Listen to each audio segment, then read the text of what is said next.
T'es-tu déjà demandé si tu étais sur la bonne voie dans ta relation amoureuse? Non?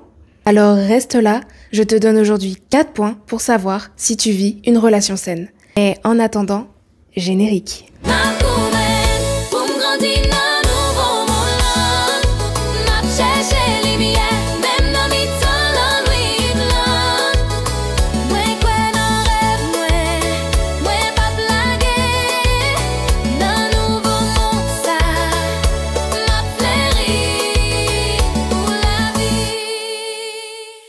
Hello tout le monde, j'espère que vous allez bien. Aujourd'hui, on va parler un peu plus positif. Dans ma dernière vidéo, je vous ai donné une liste de 5 red flags hyper importantes à connaître avant de te mettre en couple avec quelqu'un. Et bien aujourd'hui, nous allons passer du rouge au vert. Nous allons donc parler des green flags.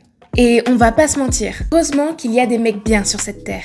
Et il est important d'en parler. Mais avant tout, c'est quoi les green flags? A contrario, les red flags, les green flags, c'est les points positifs que tu vas voir chez une personne lors de ton rendez-vous. Le but, c'est de savoir si cette relation sera saine et équilibrée. Et bien sûr, plus il y a de points positifs, mieux c'est. D'ailleurs, pour que cette vidéo soit un petit peu plus ludique, je vais vous proposer un petit jeu. C'est carrément une technique qui existe depuis longtemps pour des tonnes de choses, mais qu'on n'utilise pas assez lorsqu'on parle d'amour. Vous allez donc simplement vous fournir d'une feuille blanche, faire une colonne au milieu, marquer d'un côté red flag et de l'autre côté green flag. Exactement comme cette feuille.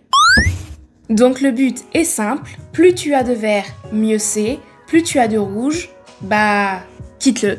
Quoi? Mais qui a dit ça? Non, mais plus sérieusement, s'il y a beaucoup de rouge, quitte-le avant de perdre ton temps. Après, c'est juste un petit conseil, hein. Un peu radical, mais c'est juste un conseil.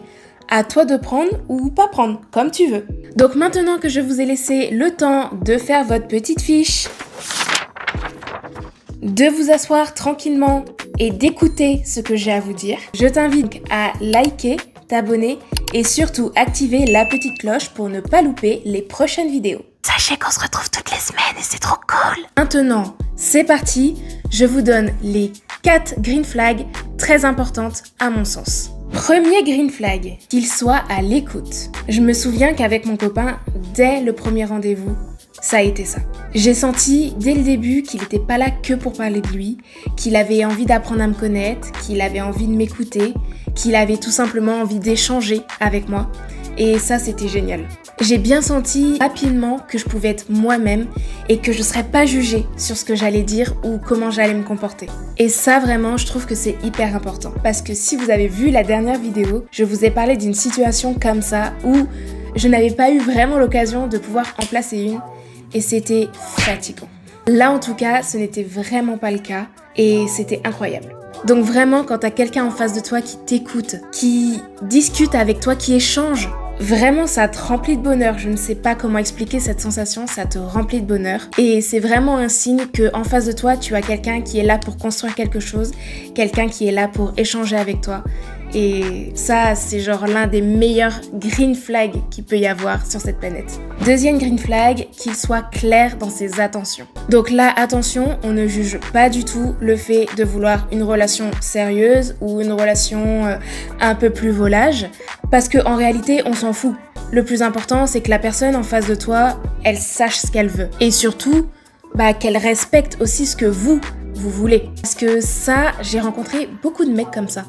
Ouais, je me rends compte que j'ai rencontré pas mal de mecs comme ça à l'époque qui respectaient pas vraiment finalement mes envies. Et vous savez ce qui est dingue, c'est que à l'heure d'aujourd'hui, c'est toujours pareil. Quand je discute avec certaines filles, je me rends compte que il y a encore de nos jours des mecs qui ne savent pas respecter les envies ou les demandes des filles. Voilà, ils sont juste là en mode forcing. Enfin bref, ça on pourrait faire un débat des heures parce que c'est un sujet voilà quoi. Mais pour en revenir à mon point, je me souviens donc qu'à l'époque, j'avais rencontré un mec qui était très sympa. À ça, je peux pas l'enlever. La discussion, c'était pas trop mal, mais clairement, physiquement, il ne me plaisait pas du tout. Et on sait quand même que quand on rencontre quelqu'un, le physique, ça a son importance. C'est quand même la première chose que l'on voit chez quelqu'un. C'est ce qui nous donne envie d'aller un peu plus loin avant de connaître un peu plus en profondeur la personne. Bref. Donc là, cette personne ne me plaisait pas et par contre, voilà, on discutait plutôt bien. Donc honnêtement, dans ma tête de jeune à l'époque, je m'étais dit « Oh bah, je pourrais me faire un pote, cool ». Donc je lui avais dit, clairement, il n'y aura rien du tout entre toi et moi. Tu ne me plais pas physiquement, tu n'es pas mon style de garçon, ça n'ira pas plus loin. Donc on part là-dessus, le mec il était ok. Il me dit ok, pas de souci. Moi j'adore faire des rencontres, on peut juste passer un moment sympa ensemble. Et puis voilà, c'est tout. Donc, je me dis ok, naïvement. Je me dis ok, cool, sympa le mec. Non. J'ai complètement fait fausse route, je vous le dis de suite. On a fait une balade à l'extérieur. Et en fait, le mec il a été hyper insistant par ses gestes, par sa gestuelle. Il a même été à 2 doigts de vouloir m'embrasser. Je l'ai repoussé direct et clairement après ça j'ai juste pris les jambes à mon cou et je me suis barrée. Bon, bien sûr après ça je ne l'ai jamais revu, je l'ai supprimé et bloqué bien évidemment, mais voilà, en tout cas ce que je veux dire c'est que ne vous sentez pas forcé. Ce n'est pas parce que vous rencontrez quelqu'un, enfin même j'ai envie de dire, c'est justement parce que vous rencontrez quelqu'un que vous ne connaissez pas que vous devez encore moins vous forcer. Si le mec dépasse les limites, il vous touche, il vous s'approche d'une certaine manière et que ça ne vous convient pas, c'est ciao. Voilà. Nous on veut quelqu'un qui sait ce qu'il veut, qui est honnête, parce que du coup ça joue à l'honnêteté. Donc rencontrer quelqu'un avec des intentions claires. 3e green flag, et celui-là, il est très important, en tout cas à mes yeux. Il faut qu'il soit ponctuel. Alors ça, je ne sais pas vous, mais alors moi, comment vous dire que les gens qui sont en retard, ça me rend dingue. Mais vraiment, ça me rend dingue de malade. Je déteste les gens en retard. Je trouve que vraiment, c'est un manque de respect. La personne qui t'attend, enfin, tu respectes pas son temps en fait. Enfin, vraiment, imagine, toi, t'as pris ton temps pour te préparer. T'as pris ton temps pour venir. T'es là, à l'heure, au rendez-vous prévu. Et t'es là à regarder ta montre, à attendre que le mec il arrive. Et surtout, ce qui est pire là-dedans, c'est quand il n'y a pas d'excuses. Maintenant, le mec il est en retard parce qu'il y a des bouchons ou ce genre de conneries. Ok, mais quand il a pas d'excuses, que le mec il est juste en retard, il arrive, il est là, coucou c'est moi. Mais pardon, t'as vu ma tronche? Tu crois vraiment que je suis contente que tu sois en retard? Ah non, mais ça vraiment, je peux vraiment pas. Et je peux vraiment encore pas si le mec il arrive à l'arrache. Si le mec il est même pas apprêté, il sent même pas bon. Et voilà, ça c'est non. Non, c'est pas possible. Par contre, au contraire, je tiens à mettre un cœur immense sur ceux qui sont à l'heure, ceux qui te préviennent s'ils sont en retard et qui te font pas poireauter 50 ans. Vous, mais cœur sur vous, voilà, ça montre que il y a de l'estime, il y a du respect et ça c'est des signes importants, c'est des points importants quand tu rencontres quelqu'un. Là, tu peux être sûr qu'à l'avenir, il y aura aussi du respect. Enfin, je l'espère. Et pour finir cette liste, 4e et dernier green flag, qu'il soit authentique. Alors, attendez, je m'explique. Authenticité rime avec vraie personnalité. On veut des mecs vrais. Des mecs qui ont pas peur d'être tout simplement qui ils sont vraiment. On veut pas d'une relation lisse. Chacun a ses points faibles et ses points forts et ça fait de toi ce que tu es dans l'ensemble. Et nous, c'est ça ce qu'on veut voir, c'est ça qu'on veut connaître de l'autre. Alors bien sûr, petite parenthèse aux messieurs, on ne vous demande pas de nous lister toute votre vie, de A à Z depuis votre enfance jusqu'à maintenant. Mais par contre, on vous demande d'être authentique et d'être naturel, tout simplement. De savoir nous toucher avec les mots, sans que ce soit surfait, sans que ce soit fake. On veut des bonnes vibes.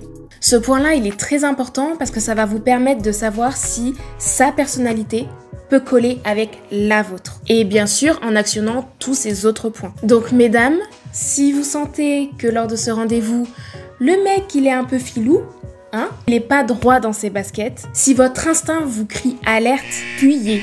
Vraiment, fuyez. C'est que votre instinct est en train de vous parler et il faut savoir l'écouter. Dans ces moments-là, s'il vous plaît, n'écoutez pas ce que vous dit votre cœur, n'écoutez pas ce que vous dit vos yeux, hein, on parle du physique. Écoutez vraiment ce que votre tête, ce que votre cerveau vous dit. C'est lui, votre meilleur allié, pour savoir si ce mec est vraiment authentique. Vraiment, Faites-vous confiance. En tout cas, c'était tout pour moi. Je vous ai donné les 4 green flags qui, pour moi, à mon sens, sont importantes quand tu rencontres quelqu'un. Après, bien sûr, il y a d'autres points positifs. Ça n'a pas de terme, mais il y a d'autres points positifs qui sont hyper importantes aussi, mais qui sont un peu plus générales. On pourra en parler. Si jamais vous voulez en parler, n'hésitez surtout pas à me le dire en commentaire. Comme ça, je vous ferai une vidéo là-dessus. Et d'ailleurs, peu importe la question que vous avez, peu importe la vidéo que vous avez envie que je vous fasse pour parler d'un certain sujet, n'hésitez surtout pas à me le dire en commentaire. Je vous lis toutes et j'ai vraiment hâte d'avoir vos retours d'ailleurs. En tout cas, pour finir sur une note positive, n'oubliez pas qu'une bonne relation commence par l'estime que vous vous portez à vous-même. Ayez confiance en vous, connaissez votre valeur, car c'est ça qui fera que vous attirerez des mecs, des hommes, parce qu'on veut des hommes faits pour vous. Donc posez-vous ces questions-là. Qu'est-ce que vous attendez de cette relation ? Qu'est-ce que vous attendez de votre vie en général ? Comment vous considérez votre bonheur ? Et surtout, est-ce que vous voyez un avenir avec cette personne-là ? Il faut que vous appreniez à pousser les choses un peu plus loin, à pousser la réflexion un peu plus loin. Arrêtez de voir les choses sur l'instant T. Parce que c'est beaucoup trop facile. Ça peut être merveilleux de suite maintenant, mais en fait c'est à l'avenir, c'est dans l'avenir qu'on se rend compte que finalement, il y a des choses. Si on avait fait plus attention au début, ou si on avait décidé de refuser certaines choses, on n'en serait pas là. Je sais que c'est toujours plus facile de reporter sa tristesse et ses fautes sur les autres. Je ne dis pas que les autres ne sont pas en tort, mais je dis que des fois, même souvent, si vous aviez relevé certains points, vous en serez peut-être pas là où vous en êtes aujourd'hui et vous aurez peut-être la vie ou juste le bonheur en amour que vous aimeriez avoir. Personnellement, je suis pour une vie sans drama. J'aime pas ça. J'ai besoin que mon couple soit un lieu de sérénité. J'ai déjà assez de choses comme ça à penser pour me dire que la personne qui partage ma vie est mon plus gros point noir dans ma vie. Au contraire, je veux que ce soit une zone de confort. Et je pense que vous aussi, vous voulez que ce soit une zone de confort. Mais vous savez pas forcément comment vous y prendre ou vous n'avez pas forcément les bonnes personnes qui vous entourent. C'est pour ça que j'espère qu'à travers mes vidéos, je pourrai un peu vous aider, un peu vous aiguiller et embellir votre vie en globalité et vous aider à retrouver une sérénité et à reprendre confiance en vous. Pour finir, pour celles qui ont pris le temps de faire le petit jeu du début de vidéo, dites-moi si vous en avez envie en commentaire combien de points verts ou combien de points rouges vous avez dans votre relation actuelle ou vous avez eu lors d'une rencontre amoureuse. Je suis curieuse d'en savoir un peu plus sur vous. Et n'hésitez pas aussi à me dire quels sont pour vous les green flags hyper importants. Je vous invite aussi, pour remplir ce petit jeu, à regarder la vidéo sur les red flags. Je vous fais des bisous et je vous dis à la semaine prochaine pour une nouvelle vidéo.